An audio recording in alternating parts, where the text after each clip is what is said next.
Hey everyone! Today I'm making a dish that's really special to me, Jain Chole. I learned this recipe from my mom and it's like my comfort food. I can't wait to share it with you. Let's get started. First, rinse the soaked chickpeas and transfer them to a pressure cooker with fresh water. Add some whole spices, cloves, cinnamon and bay leaf along with salt to taste. Cook for 2 whistles and let the pressure release naturally.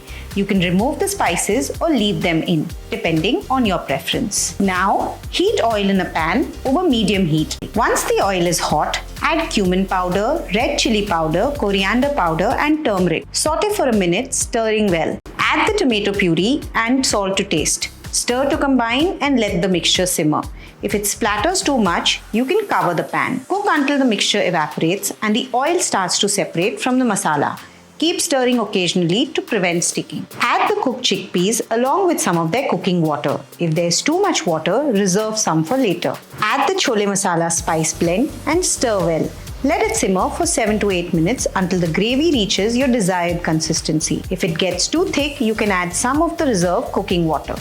Transfer the chole to a serving bowl and garnish with fresh coriander. And there you have it, Jain Chole ready to enjoy. See you next time for more delicious recipes.